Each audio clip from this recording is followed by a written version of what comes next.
mean? Well, for instance, the word sustainability. Okay, you're out there, you're in whatever city, whatever county, whatever state you're in, and you're hearing this. I bet that you have right now in the center of your town smart growth, and or you might be seeing these plans that are vibrant, walkable, bikeable. Mm-hmm. You'll see the word conversation. You'll see consensus. You'll see green, of course. All of these are just terms that transformation. These are terms that mean something to us when we read them, but what they are signals to those who are using these terms to indicate that they are in, that they're sort of in the know, and that they are using these plans and programs are being imposed on us. So mainly these are regional plans, and I want to talk about how they got to that point by talking about how it is that Agenda 21 was actually implemented in the United States. Okay, good. So here's the way it worked.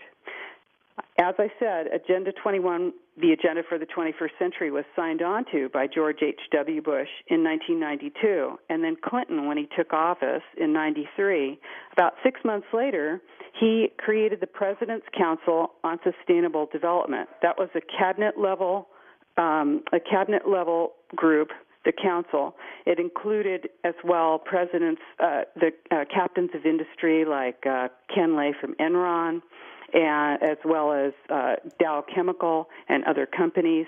And it also included environmental groups like the Sierra Club and Natural Resources Defense Council. Okay. And what they were tasked with doing was implementing United Nations Agenda 21 in the United States.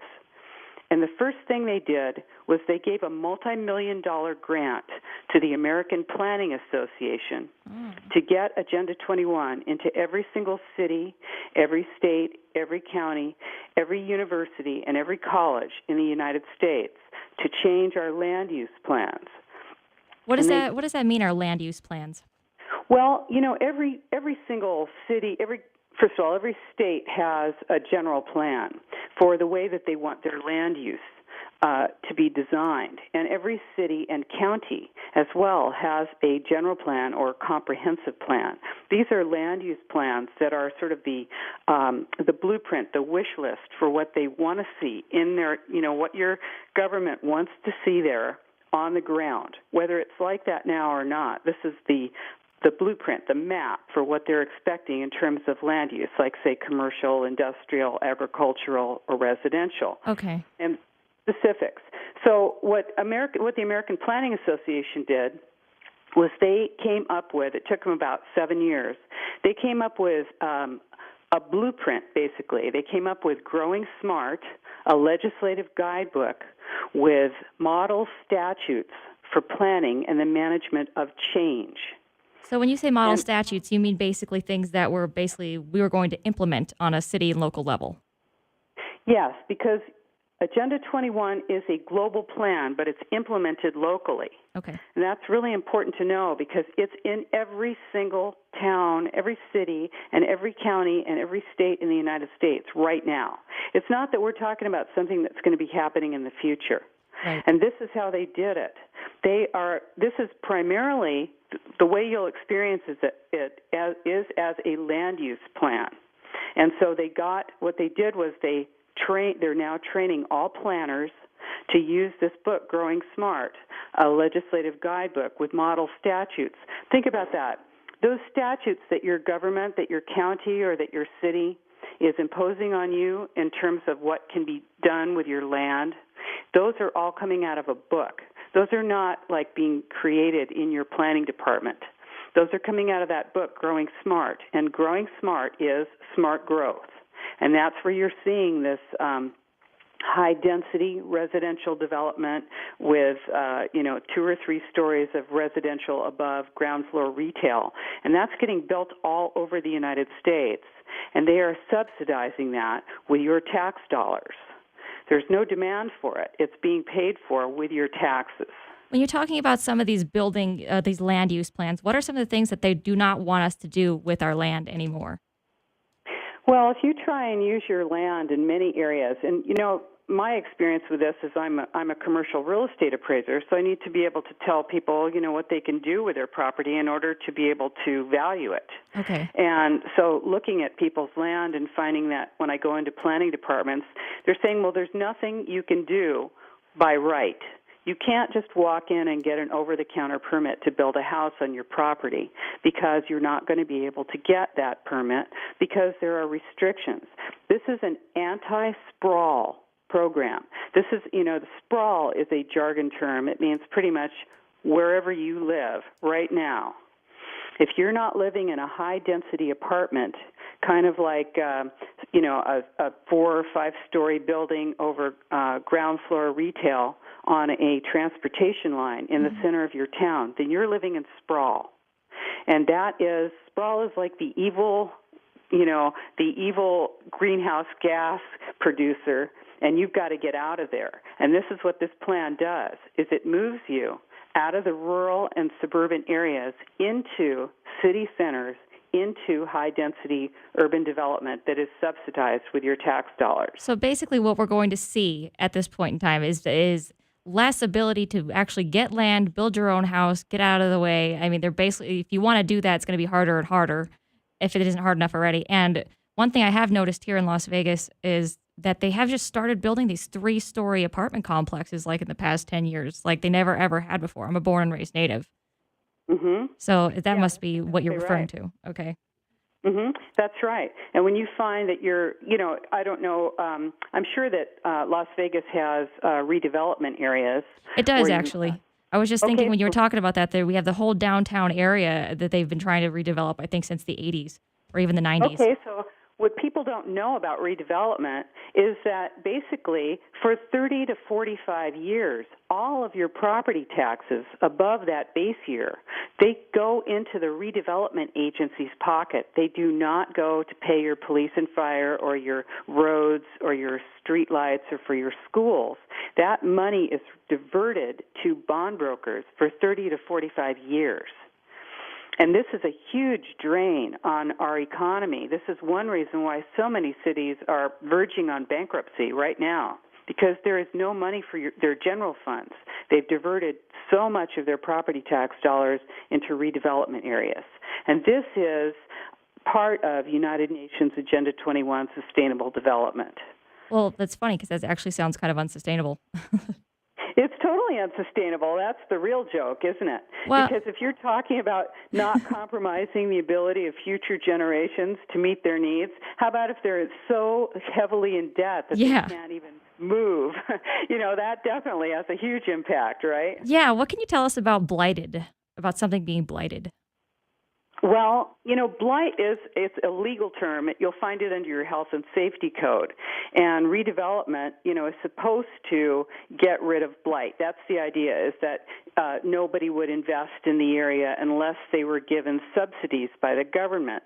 And so that's why an area is declared blighted, and then all the property taxes above that base year, for the next 30 to 45 years. All the increase in property taxes goes to subsidize development in that area, and mainly it goes to pay off bond brokers. So when you're talking about this supposed blight, which, may or may not exist. There are companies that can find blight in Beverly Hills on a tennis court, and they really do that. When you've got something like that going on, you've got a real opportunity for corruption, and in fact, the so-called blight, if there is any, does not go away. You have these plans that never get sunset. They'll go on for 30 or 45 years, and then at the end of that term, they'll go, well, you know what? The blight's still there. We need to keep doing this, Yeah, I was going to say, it seems like they've been trying to, revitalize the downtown Las Vegas area forever. And I was just sitting here thinking to myself, are they ever going to be done revitalizing the downtown Las Vegas area? I mean, No, they've been they're working on it forever. I mean, like they're always saying, well, we're trying to redevelop it and make it better. And it's like, are we ever going to get there at some point in time? No, that it's because the design, here's the real plan. The real plan is to completely bankrupt you and make you totally dependent. This is United Nations Agenda 21, Sustainable Development, is designed to bankrupt your cities, your counties, your states, and ultimately your federal government so that you will be totally dependent.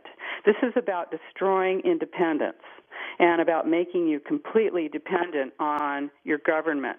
And your government itself becomes dependent on corporations for handouts. And this is really a corporatocracy that we're talking about.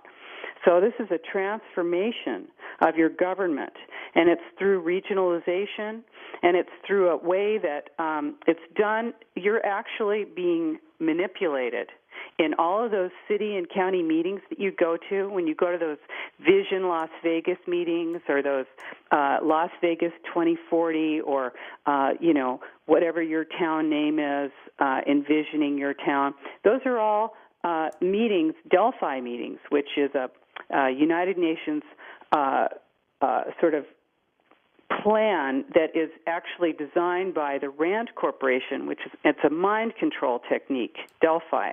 And it's used in your government meetings. I'm not talking about in your city council meeting or in your county supervisor meeting. I'm talking about in all those meetings where they invite you to come and give your opinion. Okay, Rosa. Hold that thought. We're going to have to come back to it right after this break. I want to continue talking about Blighted and what they're doing to us in these meetings. You're listening to Raw Dialogue. I'm your host, Allie Donavyn. Stick with us to the break as we continue this conversation.